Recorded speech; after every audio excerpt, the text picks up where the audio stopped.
नमस्कार दोस्तों, चलिए जानते हैं उत्तर प्रदेश की फटाफट 50 बड़ी खबरों को सिर्फ 5 मिनट में। लेकिन वीडियो शुरू करने से पहले कमेंट करके बताएं कि आप हमें कहां से देख रहे हैं। वीडियो को लाइक करें और चैनल को सब्सक्राइब करना ना भूलें। तो चलिए शुरू करते हैं आज की बड़ी खबरों के साथ। यूपी में भारी बारिश का ऑरेंज अलर्ट जारी। पूर्वांचल के कई जिलों में 48 घंटे तक भारी से बहुत भारी बारिश की संभावना। 21 जुलाई तक अलर्ट जारी। पंचायत चुनाव वार्डों का पुनर्गठन। 18 जुलाई से अगले साल पंचायत चुनाव के लिए वार्डों का पुनर्गठन शुरू होगा। तैयारी जोरों पर। यूपी बोर्ड परीक्षा में कक्षा 9-11 में पेन अनिवार्य। बोर्ड ने दर्जा परीक्षा के लिए पेन का इस्तेमाल अनिवार्य कर दिया है। पारदर्शिता बढ़ेगी। उत्तर प्रदेश पॉलिटेक्निक का रिजल्ट घोषित। कुल 62% छात्र इस बार परीक्षा में सफल रहे हैं। परिणाम को लेकर अभिभावकों में राहत। शुभांशु शुक्ला का स्पेस मिशन से सफल वापसी। लखनऊ के युवक ने अंतरिक्ष से लौटकर प्रदेश का नाम रोशन किया। मुख्यमंत्री ने बधाई दी। मेरठ मुजफ्फरनगर में कांवड़ यात्रा के कारण स्कूल बंद। सुरक्षा के मद्देनजर 16 से 23 जुलाई तक विद्यालय बंद रखने के आदेश जारी। यूपी रेलवे ने साइडिंग शटिंग शुल्क में बढ़ोतरी की घोषणा।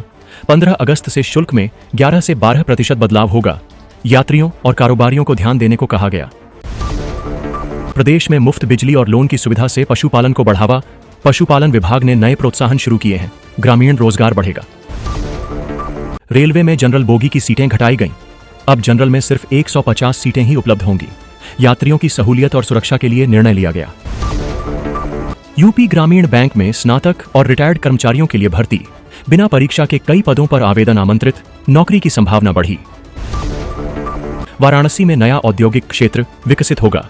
पशुपालन विभाग की जमीन पर बड़ा औद्योगिक क्षेत्र शुरू कर रोजगार के अवसर शुरू होंगे।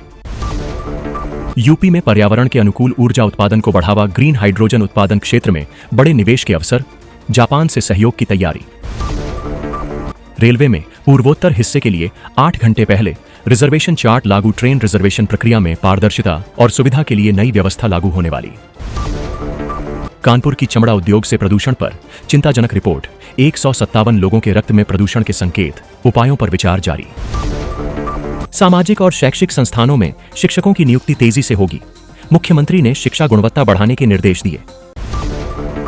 यूपी पंचायत चुनाव के लिए परिसीमन प्रक्रिया का आरंभ। 18 जुलाई से शुरू होकर 10 अगस्त तक सूची तैयार की जाएगी। प्रयागराज में गंगा नदी का जलस्तर बढ़ा। निचले इलाकों में जलभराव। प्रशासन ने स्थानीय लोगों को सतर्क रहने को कहा है।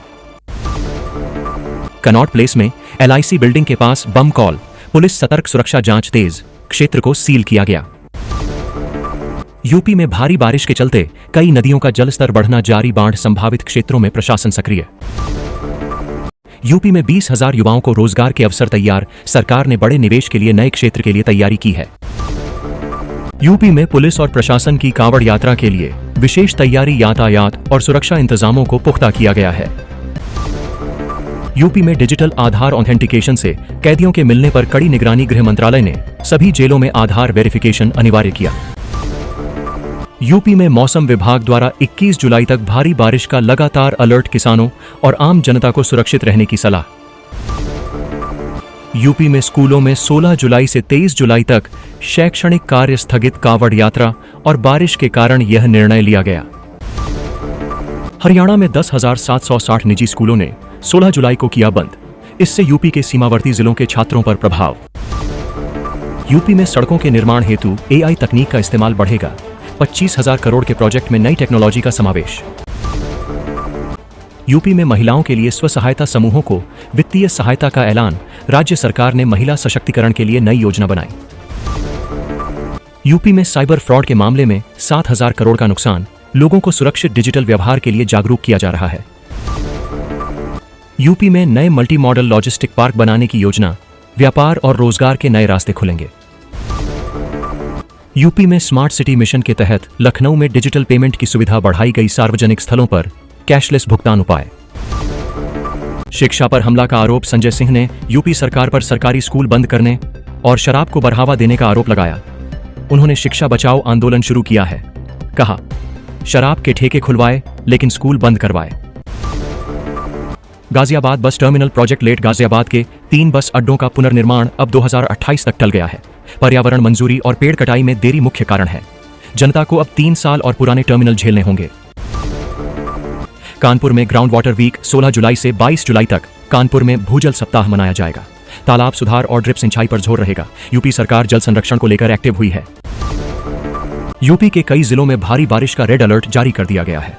मौसम विभाग ने गोरखपुर, बस्ती, सोनभद्र, कुशीनगर जैसे जिलों को लेकर चेतावनी दी है। लखनऊ में देर रात हुई बारिश से कई इलाकों में जलभराव हो गया है।